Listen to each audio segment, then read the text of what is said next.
যদি রাজনীতিবিদদের সংস্কার করতে না পারে এবং যারা এই ধরনের মন্তব্য করে থাকে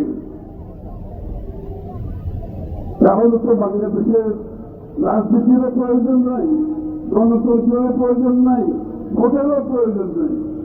যারা নিজেদের উপর আস্থা নেয় যে তারা সংস্কার করে বাংলাদেশকে পরিবর্তন করতে পারবে। আবার মাঝে মাঝে শুনি যে বিচার শেখ হাসিনার বিচার শেষ না হওয়া পর্যন্ত বাংলাদেশে কোন নির্বাচন হবে না। তাদেরকে আমি প্রশ্ন করতে চাই, তাহলে বাংলাদেশের বিচার বিভাগের কাজটা কি? তাহলে কি আগের মতো শেখ হাসিনা যেভাবে বিচার বিভাগকে পরিচালিত করতে নির্দেশিত হুকুমের মাধ্যমে, তাহলে কি বাংলাদেশের বিচার বিভাগ এখনো কিভাবে চলতে থাকবে? তারা আবার বলছে যে নির্বাচন হতে হবে, যদি বলে প্রপোর্শনাল রিপ্রেজেন্টেটিভ বাংলাদেশে আনুপাতিক হারে নির্বাচন হতে হবে।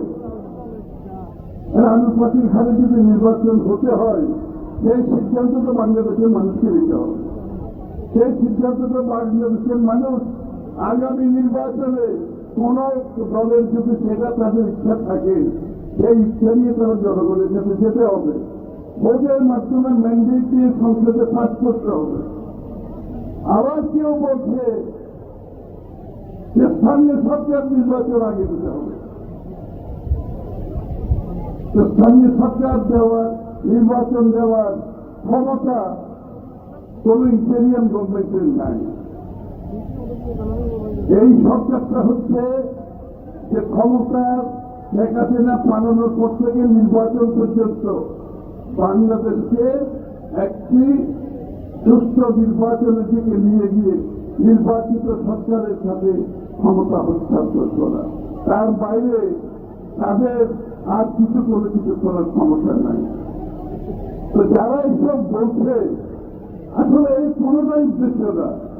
উদ্দেশ্য হচ্ছে একটা, যে বাংলাদেশের নির্বাচনী প্রক্রিয়া যত পিছিয়ে দিতে পারবে, তারা মনে করছে তারা বর্তমান অবস্থায় খুব ভালো আছে, তাদের গণতন্ত্রের প্রয়োজন নাই।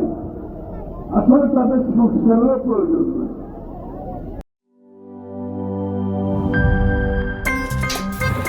আমার একটা স্মার্ট সিদ্ধান্তে 25% গ্যাসের খরচ কমেছে। ভাবছেন কিভাবে? সাধারণ গ্যাস স্টোভ বদলে আমি এনেছি আরএফএল গ্যাস স্টোভ। এর সাইন্টিফিক নজল ও ব্রাস বার্নার ক্যাপ সমানভাবে তাপ ছড়িয়ে রান্না করে দ্রুত, তাই গ্যাসও বাঁচায় 25%, টাকাও বাঁচে 25%। আরএফএল গ্যাস স্টোভ নিরাপদ ও গ্যাস সাশ্রয়ী।